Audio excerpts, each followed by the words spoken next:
guys, I'm Aaron from PhoneDog.com, and the Nexus S is in the house. 1 GHz processor, 4-inch Super AMOLED display, curved design, 5 megapixel camera, front-facing camera, and best of all, it's running Android 2.3 or Gingerbread. It's really a Nexus 2. It's a successor to the Nexus 1, but don't let Samsung hear you call it that, because really, it's the Nexus S. Special thanks to our friends at Best Buy Mobile for hooking us up with 2 of these. When you go into Best Buy Mobile, which, by the way, this is exclusive to Best Buy Mobile on December 16th, $199 on contract, $529 off contract. When you go into Best Buy Mobile, you don't have to deal with rebates, so that's a nice touch. Enough of that, let's get into the unboxing. Samsung Nexus S, Google Nexus S, depending on what you think. Unboxing starts right now. Samsung Nexus S, here it is. Google's second branded device after the Nexus 1. It's made by Samsung, and it's a pretty cool device. And I'm not going to really bore you with the unboxing details because there's so many changes to this device that we really need to get into those in the unboxing. I mean, besides the typical stuff comes in the box, you know, micro USB,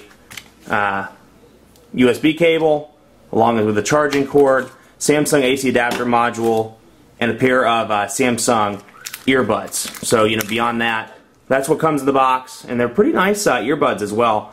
Premium quality there. But otherwise, the typical Google colors in the box, some health and safety information, warranties, things of that nature. But the real meat of the review is the Nexus S itself. Super excited about this device. And let's take a look at it. There we go. Get these stickers off. And there it is. The Nexus S, and you can see it has that curved design just like we've seen in the pictures, like the Galaxy S line. Power button on the right spine, volume rocker on the left spine, micro USB charging port and 3.5mm headphone jack on the bottom with this black background. It's kind of obscuring the colors. And then on the back, 5 megapixel camera with flash, and in your battery as well. Let's see if this is I think it's 1500 milliamps. Yep, 1500 milliamp battery. So, excuse me, battery life should be relatively decent, or at least better than some of the 1400 milliamp batteries on the market. You can see that front-facing camera on the top, and of course, like I said, your 5 megapixel camera on the back. I'm hoping the battery is not dead. If it is, we may have to plug it in. Alright, here it is. I had to plug it in because it looked like the battery was dead out of the box. And while it's powering up, we'll take a look. You can see the capacitive buttons on the bottom. They're rearranged in a different order on the Nexus S. You have back over here, menu, search, and home. And I don't know if you can see, but that Super AMOLED display really shines. Absolutely beautiful. Now, it's supposed to have some sort of anti-fingerprint coating on this device to keep it from getting fingerprints, but I can already tell you in 2 seconds of using it, the fingerprints are already visible. So, let's take a look here. Let's enter this password, and then we'll take a look at some of the features. Okay, there we go. It's communicating now with that screen. Absolutely gorgeous. Then you can see the Android 2.3 changes on the top with the different 3G icon, the bars, and the battery life indicator. A little bit different there. And again, yeah, that curved.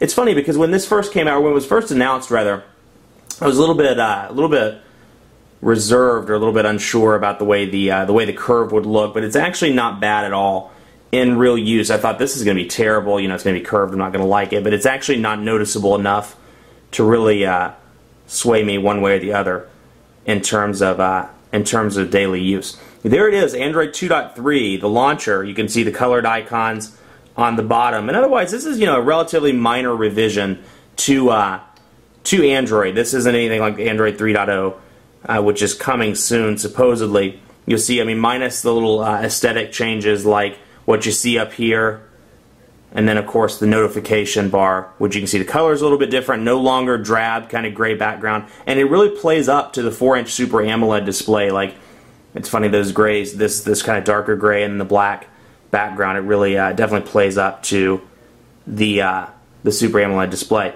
You have your 5 home screen icons, and let's see what comes pre-installed. It's, you know, again, it's a stock Google device, so you shouldn't see any carrier installed applications, but you see a lot of Google stuff like Earth. Download, that's a new touch to see that in the menu.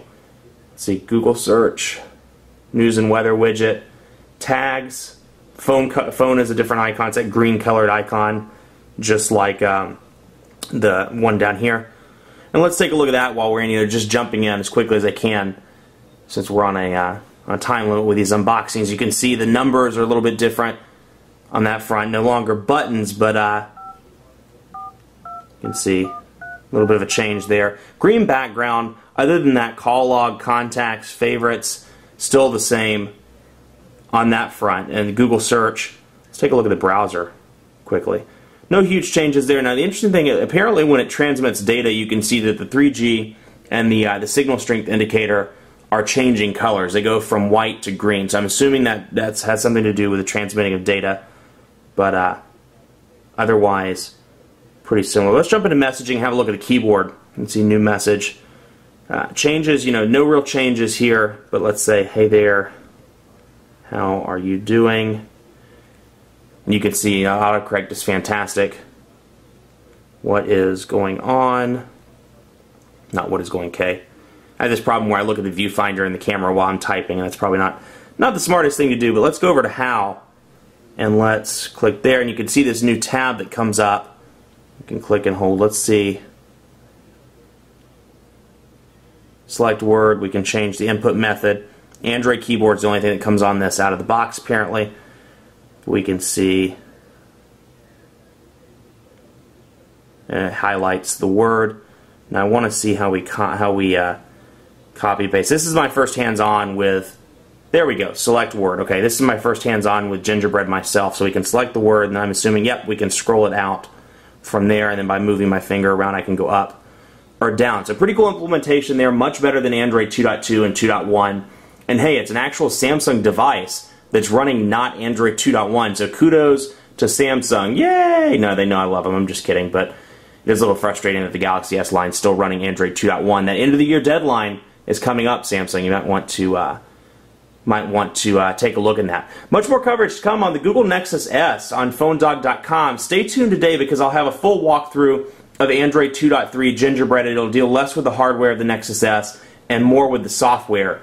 Because hey, we want to see Gingerbread, we want to see the changes from Froyo and Eclair. So be sure to stay tuned for that. Like us on Facebook, facebook.com/PhoneDog. We're giving away 100 tablets, up to 100 tablets rather, and you can win an iPad, a Galaxy Tab, or a BlackBerry Playbook. Super cool there. Go to Facebook, like us, enter the sweepstakes, and be sure to follow me on Twitter, PhoneDog_Aaron, for more Nexus S coverage. Thanks for watching.